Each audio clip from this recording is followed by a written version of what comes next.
Yo, it's your boy E, It's your boy Cam. and you're tuned into Well Society. Trendsetter, band frame getter. With whatever. I buy diamonds when I'm under pressure. Pull up smooth. Hey, out with the cross. Counting up wins on wins on wins for all of my dogs I lost. Yo, this is episode 2 of Well Society. So the last episode, let's start with an intro, right? So I'm Eduardo, for the people who don't know me. I'm a photographer, videographer, and I'm a baseball coach. I recently just stopped playing baseball and I started coaching, started making videos. I fell in love with making videos, fell in love with photography, and that's currently what I'm doing and who I am. For y'all that don't know, my name is Cam, and right now I'm currently an overnight lead at HEB. My major is comp sci.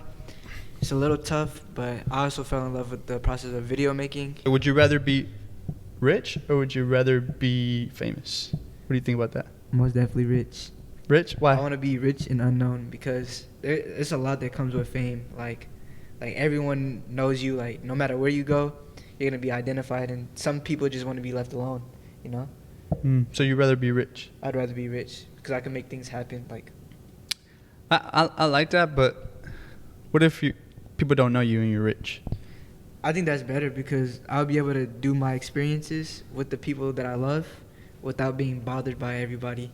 Okay, so I'd rather be famous because if everybody knows you, I mean, you can talk to anybody, you can network with anyone, right?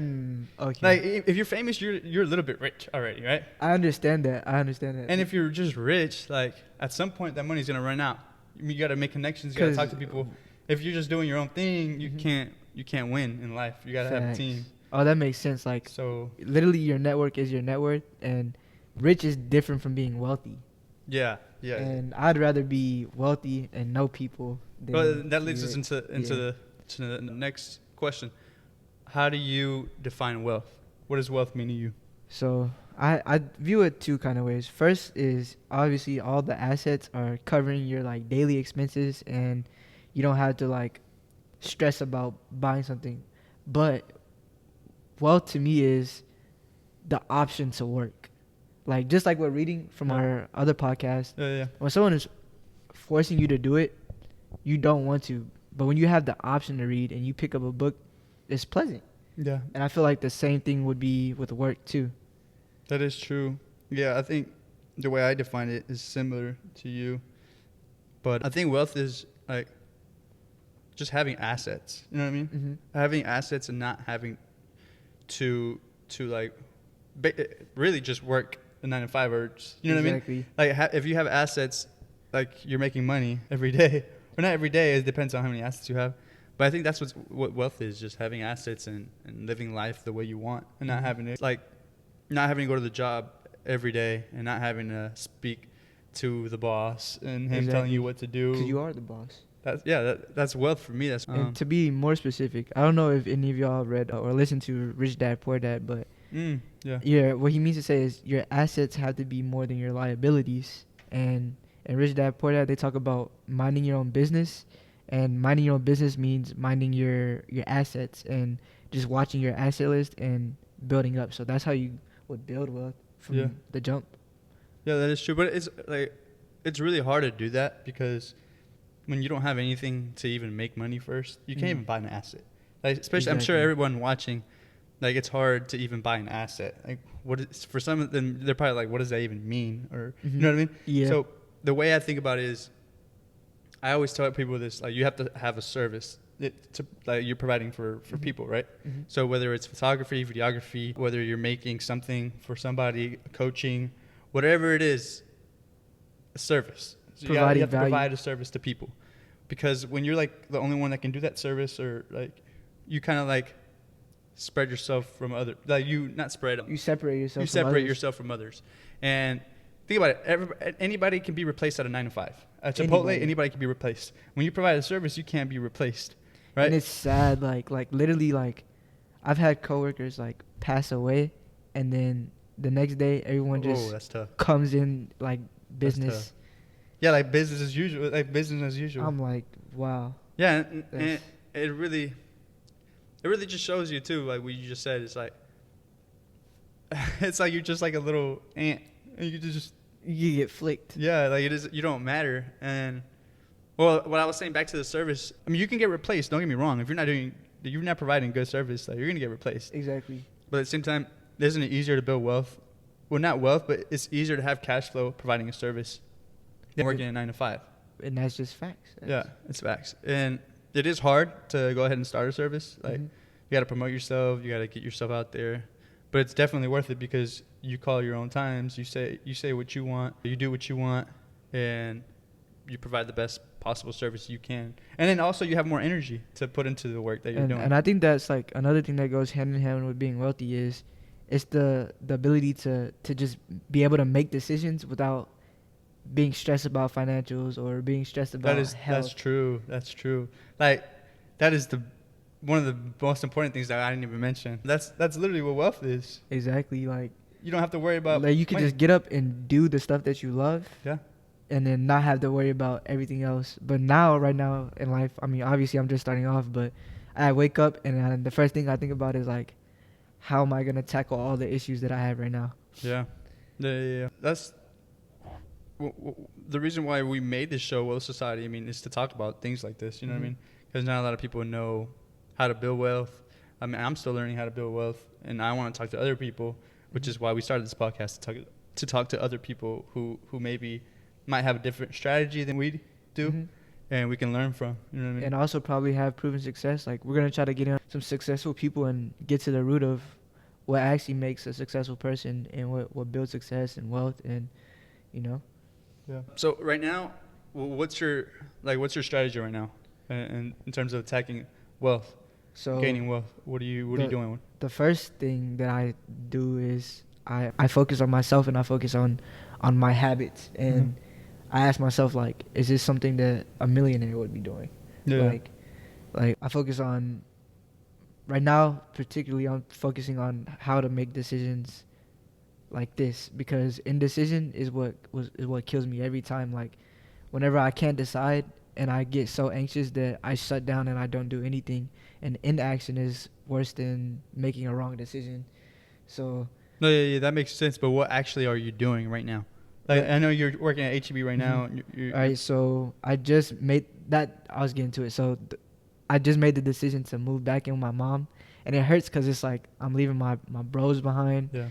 And like, you know, I went from having my own apartment to going back with my mom, and I'm taking a back step.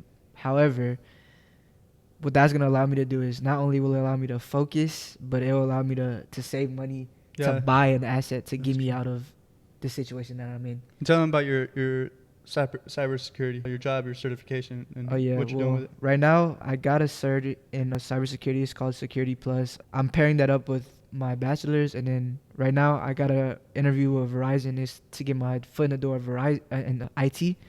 And once I like build up my career a little bit, I'll have the capital I need to put into this, which is the things that I love. Yeah. And yeah, that's his way of, like, that's what you're doing to build wealth right now. He's basically right now he's working at HEB right at night, and that's how he makes money. That's how he pays for rent. But what he decided to do, which is smart, he moving back into with his mom, saving that money that he's spending on that apartment, and he's also getting an IT job, hopefully at Verizon. And with that money, he's gonna do whatever he wants to build to get an asset. Yeah. Or to build capital. And the reason I chose cybersecurity is because like it's popular. Everything is going digital, and cybersecurity is a high demand job, and the competition is low because no one wants to read and understand all the stuff behind it. So that's why I chose it, and I think that's going to be the quickest way for my situation to build capital. There could be other quicker ways, but this is what I'm doing right now. And that's actually why the demand is so high right now, because not a lot of people are doing cybersecurity. So, I mean, that was a good move by you in trying to build what you're building. And then eventually, it talks about it in this book, which is The Millionaire Fast Lane. I plan to scale up a cybersecurity business, and then once I have my business to where I need it to be, I'm going to sell it and then rinse and repeat. I'm going to do the same thing. I'm going to build people's businesses for them, and it's going to be cybersecurity in specific because, you know, that's what's in demand right now. Yeah, he's right. So he was talking about this book, right? I just finished reading it, and he just finished reading it a while. No, not just finished. You finished it a while ago. Oh yeah, right? well I had listened to it. Yeah, well, I would recommend this book for anyone really, because it really talks about like assets, liability, and this book is basically like there's a slow lane, there's a middle lane, and there's a fast lane. The fast lane would be like easy tag, and then the slow lane would be like a regular street, and the middle lane would be like a highway, right? And if we were to describe the situation I'm in right now, I'm kind of taking the slow lane, and it kind of hurts a little bit, but I don't know. But I think that was the best possible situation for you right now, especially because you were living on your own. Exactly. And that was the best way for you to build cash flow, and providing service would take a little too long for you, especially since you're living on your own. You could do it, don't get me wrong, but it would be way harder, and I feel like you chose a pretty good path. Like, I mean, you're doing what you're doing, and that's fine. Later on, maybe you could have a service and you could develop a skill, you know what I mean? So the book basically talks about, so the slow lane, it's basically you working at McDonald's or Chipotle, right? And trying to make money. And putting your money into a 401k. No. That's the middle lane. Oh, that's the middle lane? Yeah, the slow lane is you working at Chipotle or like any 9-to-5 job. Oh, like a dead end. Yeah, and not investing, not doing nothing. Just working, watching movies when you get home, and rinse and repeat.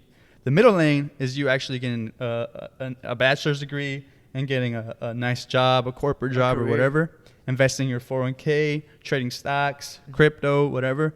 That's the middle lane, right? Because you're betting on the market staying consistent for 40 years, and you get what, 5% interest on whatever you put into, like, let's say the 401k. Some companies do matching. I'm not saying that I'm totally against it, but if you want to be wealthy fast, what's the fast lane? Okay, so the fast lane, so that's the middle lane, right? What I just explained to you. The fast lane is basically providing a service. So you have to have a skill, right? So in that service that you have and that skill, you use it, right?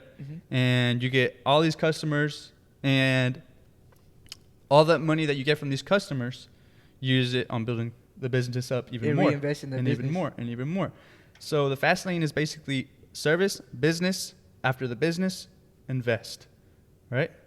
So, and you're not investing in stocks. You're investing in pure assets. So like pure assets in the is business, which is making you money. Yeah, pure assets is like being pure assets. It's like being like you're investing in real estate, or you're an angel investor and you're investing in companies, or any type of asset, right? That is what the fast lane is. A software business, having your own website, and just improving the website. Anything that you earn, you pay to improve the website. Have you finished it, or? Yeah, I actually finished it. Yeah, I pretty much finished it. Yeah, because I don't want to say like something like. No. I pretty much finished it. Yeah, I probably have like one page left, and it's just like the. So basically, the first step is developing a skill and becoming good at the skill, and then once you build that skill, you scale up a business. Yeah. And then you take that business and you sell that business, and that gives you the capital you need to do it again. And you sell businesses, and that's the fast lane. Yeah, that's actually a part of the fast lane. You could do that. You could be selling. You can make a business, sell it, make another business, sell it, until you can just be an investor and invest in businesses. And I think investing is the final goal. Yeah, investing is definitely the final goal, but a lot of people think it's the first thing to do. Like, no, you don't even have money to do that. Like, that's what happened to me.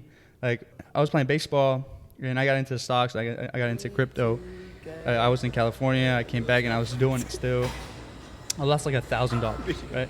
Or more probably. And because any money that I did make or whatever I made, it was nothing. Like, it was trash, the money that I made. And I would invest it without even... I did my research and everything, but I didn't do enough. Like, and I thought that was the first thing to do to get wealthy. No, you got to make money. You got to make money.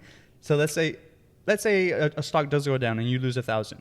If you have more money that you made, you don't get as discouraged. Like, you know what I mean? I feel like the first step is not investing in assets. It's investing in yourself. Yeah, that's true. And if that's why I chose to go overnight, because I knew that on my off nights, no one is up at night. So I will have no excuse, and I will have no distractions.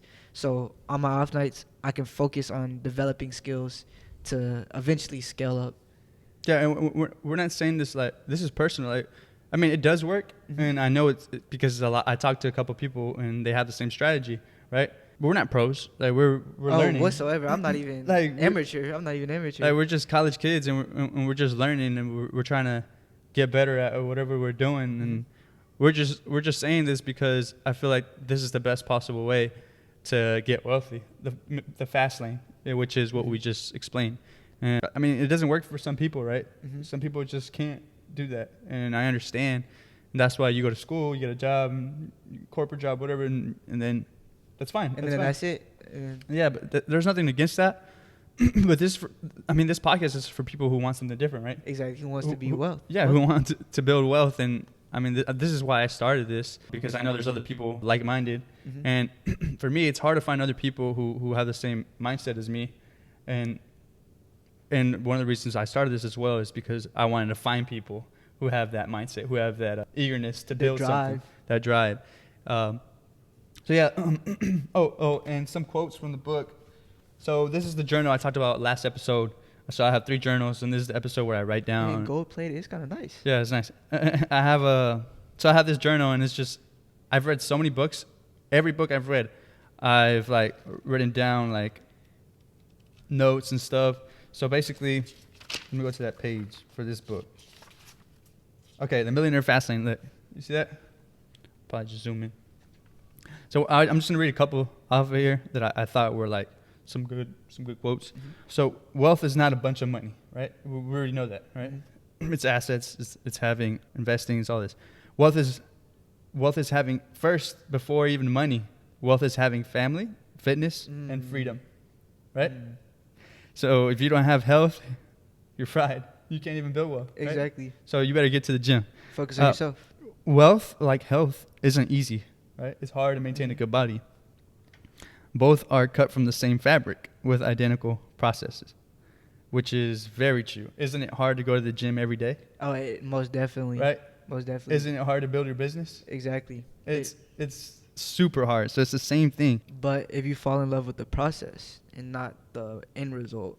Yeah, that's true. Right here it says it too. It's like both require discipline, sacrifice, persistence, commitment, and delayed gratification. So you can't eat that cake. You can't eat that piece of cake. You can't spend your money on, let's say, a car, right? Oh, exactly. Same thing. You invest in your business. Invest it, instead of eating the cake, invest it in your body, right? Exactly. Buy protein powder. You know what I mean? Protein powder. Like, people gotta understand this. And another thing, like, I know wealth is hard and there is luck to it. Mm-hmm. And in the book it talks about luck, but right here it says luck is created by process, not an event.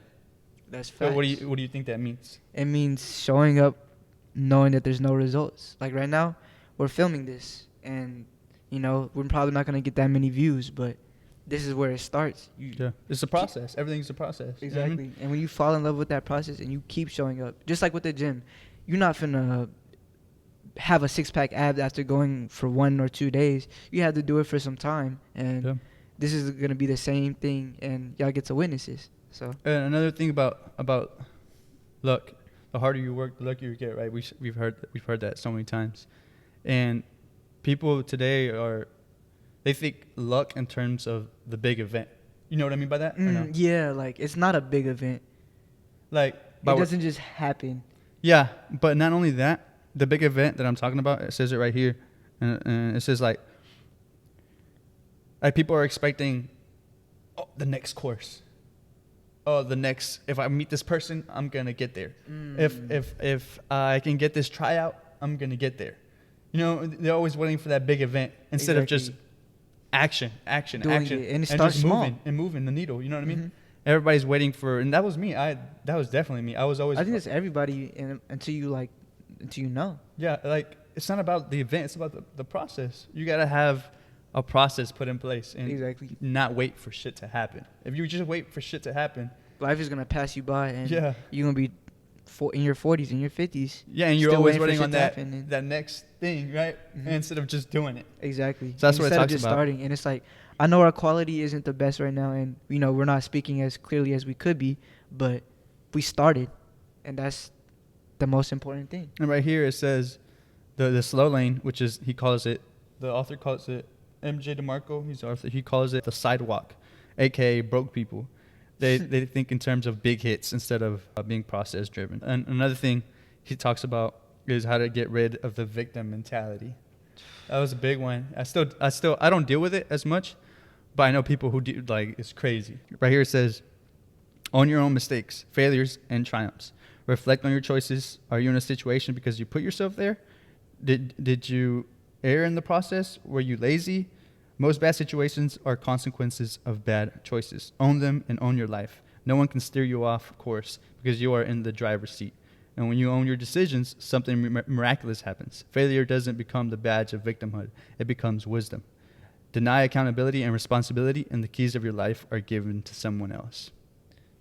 That's facts, huh? That's facts. And it's like, that's facts. A man or a boy doesn't become a man until he decides to take responsibility for his life. Like, all right, I'm going to give you another quote. Like, it might not be your fault, but it will always be your responsibility to end up where you are, if that makes sense. Like, no one else is going to do it for you. You have to take accountability for your actions and where you are in life.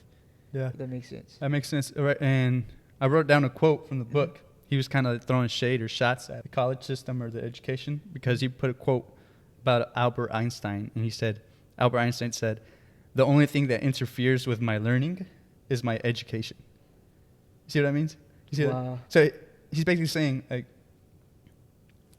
like, I don't know how to explain this, but people in the sidewalk lane and in the middle lane, they leave it up to the education for them to, like, learn and for them to make money. You have to have the keys to your own life. Like, you can't leave it up to other people and rely on the job, rely on education, which is the college system, and you can't rely on them for wealth. You can't rely on them to make money. The government. You know what I mean? No one's gonna save you, and that's the realization that I know it's kind of blunt and I know it's kind of cold, but that's the mindset that I had to change. Was no one's gonna come pick you up, no one's gonna care. Yeah. And the only one who can do that is you. And right here, it also says, like, create, like, large sums of wealth rapidly, because you have to break free from consumption. So you can't be the person who's always consuming stuff, like consuming content on your phone. You can't be the person always purchasing stuff. You got to be the one that's producing it. And right here, it literally talks about it. It says, switch sides and reorient to the world as a producer. Have a producer mindset, right? So stop buying shit. Stop being a consumer. I mean, I'm not saying, like, stop buying food because you need to survive. No, like, just, like, in general. Like, random shit. You don't need a lot of random shit. Yeah, and, like, stop being a consumer. If y'all know what that means, do you want to explain it, or do you want me to explain it? Like, a consumer means, like, you're taking the service, if that makes sense. Like you're always taking services. You're always the one who's buying you're always watching course. TikTok. You're always scrolling on YouTube. Always scrolling on Instagram. You're consuming the content. You're consuming the content, but you need to create it. I mean, this is not for everybody. You need to put out content. Or you need to use social media as a tool. I said it in the last episode. Like, you just have to separate yourself and put yourself in a different mindset and in different shoes, because, like, if you're always the consumer, like, you're gonna be the consumer for the rest of your life, right? And if you're not producing anything at all, like, I'm sorry, like, you're gonna be stuck in the same race. Yeah, in the same rat race, right? That's how everybody says it, a rat race.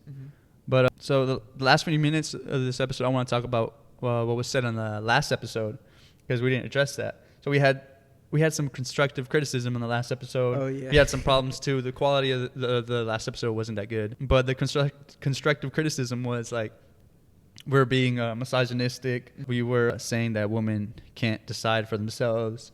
Like, everything that was said is in his own eyes and his personal viewpoint, right? But that's not what I meant to say. I didn't mean to say that girls aren't he also didn't mean to say that. I didn't mean to say that girls aren't capable of making decisions. I know a lot of great women who know how to make good decisions. What I'm saying is, there's a difference between a man and a woman. Yeah, we're equal, but your energy, your masculine energy and your feminine energy, the feminine's energy is to, how do I say this without, sounding misogynistic?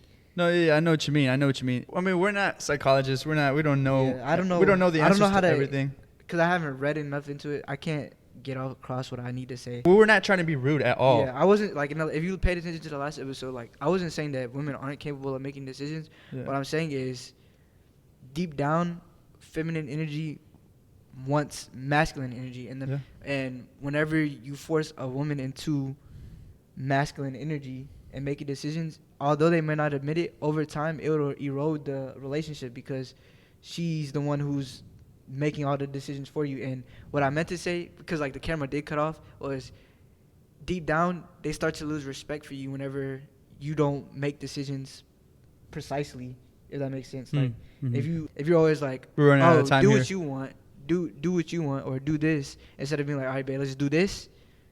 Like, no, I know exactly what you mean. Yeah, we're like I said, we're taking the constructive criticism. We're not trying to be rude. We appreciate it. Thank you for watching and helping us, like, and addressing that too. So this is going to be it for this episode. Appreciate you guys watching. And episode 3 next week, around maybe Friday. Yes, Friday. It'll come up Friday. So appreciate you guys. That's it. Peace.